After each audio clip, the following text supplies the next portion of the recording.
There was once a man named Gregory who spent his days beside a lake painting pictures. He wore an old gray raincoat when he painted, and 2 brushes were tucked behind his ears. Sometimes as he worked, he also whistled Beethoven's 5th Symphony very loudly, waving his brush in the air through the exciting parts. Gregory's white cat lay beside him, sleeping through it all, the painting and the symphony. When Gregory got tired of working and whistling, he picked up his cat, climbed into a canoe, and paddled off down the lake. He lay flat on his back in the bottom of the drifting boat, staring straight up at the sky.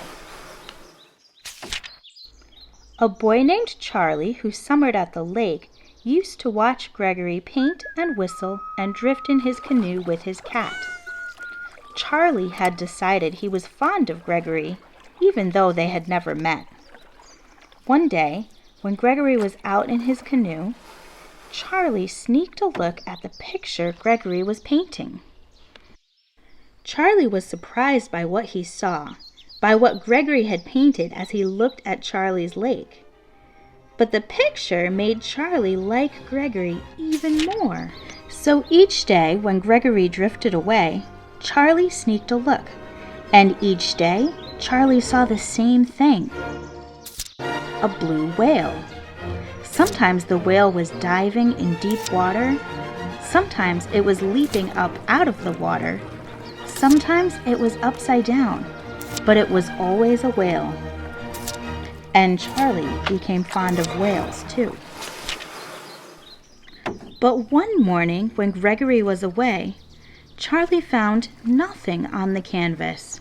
No painting, no whale, no picture for Charlie.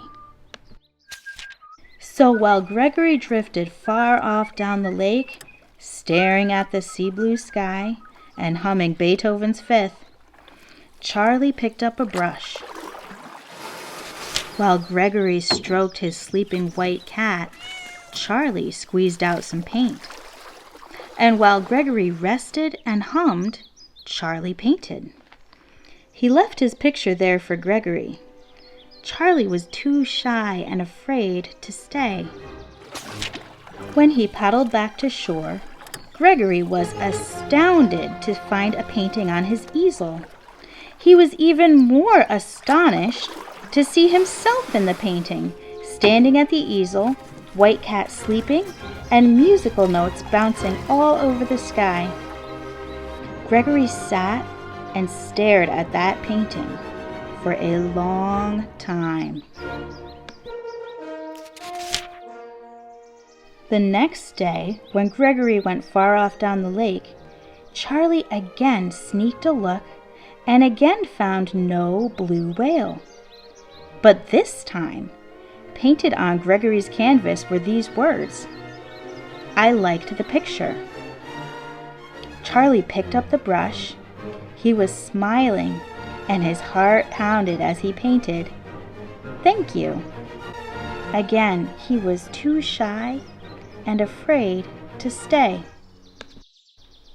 The following day, there was a new message: "Please stay." So Charlie stayed, and when Gregory paddled back to shore, he wiped his hands on his old gray raincoat, shook Charlie's hand, and introduced Stella, his cat. For many days after that, Gregory and Charlie were at the lake together. Gregory taught Charlie about shadows and light, about line, about drawing things near and things far away. He also taught Charlie how to scratch Stella under the chin without getting clawed. And of course, Gregory allowed Charlie to paint. Charlie painted whatever he saw. He painted everything he saw there on the lake. Gregory did not paint at all during this time. Then one day, Gregory waited for Charlie with a gift. He had bought for Charlie an easel of his own, and new brushes, and new paints, and clean canvases. They stood side by side then, that day, brushes tucked behind their ears, painting. Gregory painted a blue whale floating in seaweed full of tiny pink fish.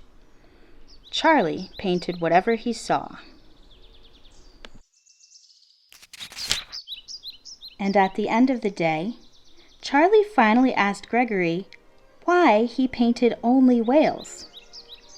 Gregory's face opened up into an enormous smile. He looked out across the water and he said, "It's all I see." He smiled for a long time. Charlie too looked across the water, and he knew Gregory's whales were there somewhere. He also knew that something was waiting for him, waiting to be seen and to be painted.